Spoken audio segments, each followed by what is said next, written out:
Welcome back. This is day 100 of the What Sold series. Let's jump in. The first sale of the day is this Robert Graham dress shirt in a men's medium. This sold in 3 months for a best offer of $13 plus shipping. These Robert Graham shirts can still sell pretty well. Usually in the bigger sizes though, they do better. So number 2 was this lightweight Lacoste sweatshirt in a men's large. This sold in 1 day for a best offer of $20 plus shipping.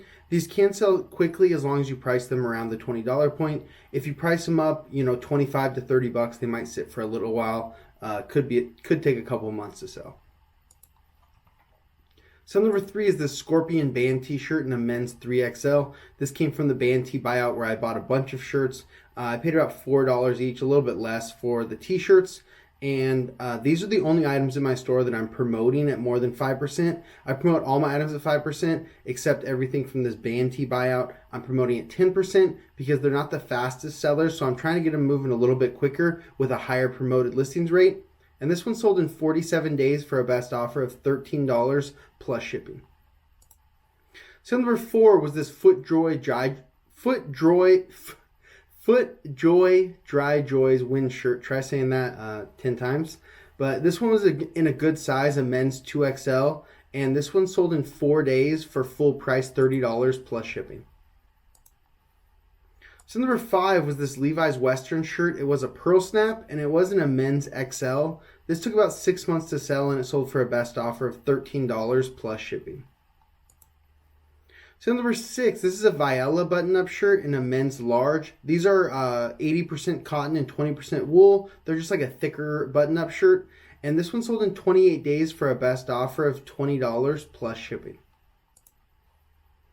So number 7, this is a Ruka button-up shirt in a men's large. This sold in about 3 months for a best offer of $4 plus shipping. As you can see, I only originally had it priced at a total of $8, but it did have many flaws on it, and especially when more dress, like a button-up shirt, has flaws, it's going to sit around for a while and it's not going to sell for a lot of money. So what I try to do when I have items where I missed a flaw on a dress shirt, I'll just price it down super low and try to get it moved out of my store as quickly as possible, even if I just break even or lose a little bit of money on it.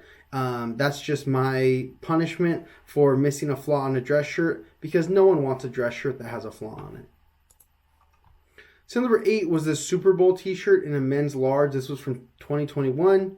It took over a year and a half to sell and it sold for a best offer of $5 plus shipping.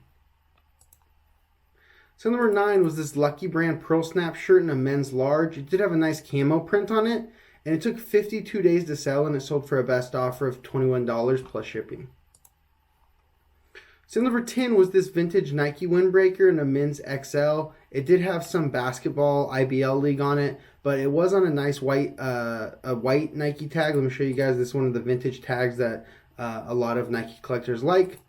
But this one took over a year to sell and it sold for just a best offer of $12 plus shipping.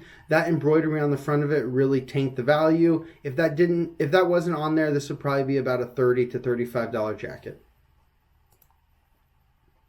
So number 11 was a Dixxon flannel in a men's 2XL. This one was called the Delmo. I'll show you guys the tag. Right there you can see the name of it. All of the Dixxon flannels, or at least most of the Dixxon flannels, have their own name.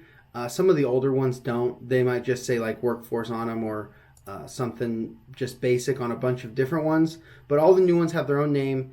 And this one sold in 2 months for a best offer of $45 plus shipping. So number 12 was this Wrangler Western shirt in a men's 3XL. This wasn't one of like the thick brush poppers or anything. This was one of the thin, lightweight ones. And this one sold in 2 months for a best offer of $13 plus shipping. So number 13 was this Rain Spooner Hawaiian shirt in a men's medium. This sold in 2 days for a best offer of $25 plus shipping. This is a pretty good print. Although it kind of looks basic and looks like a lot of the others, the graphics that are inside each little square are more different and not something that you see every day on a Rain Spooner.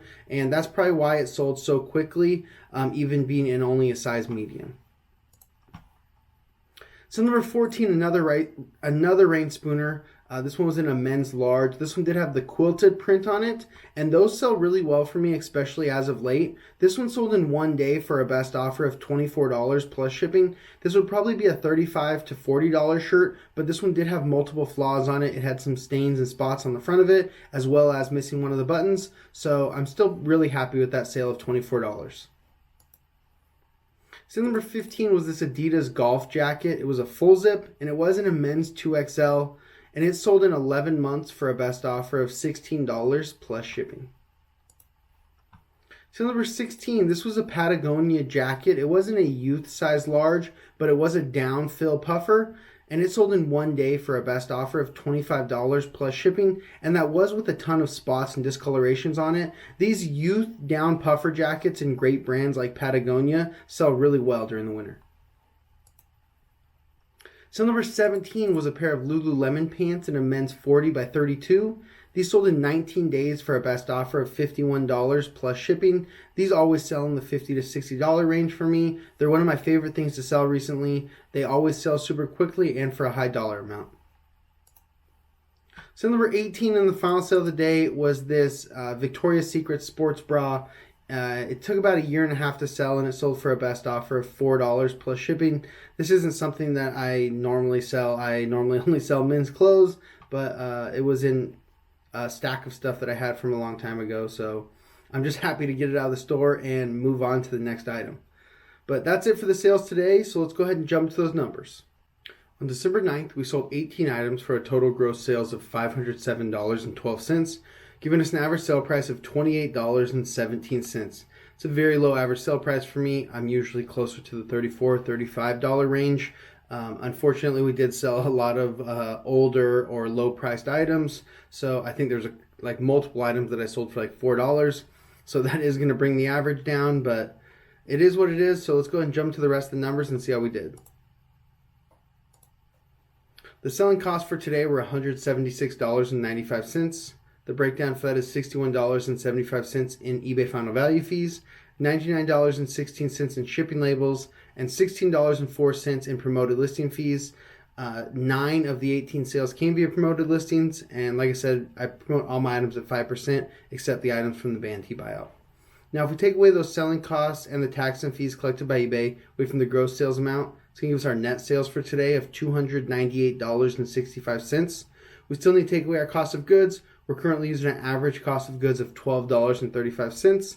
So for 18 total items sold today, that's $222.30 in total cost of goods.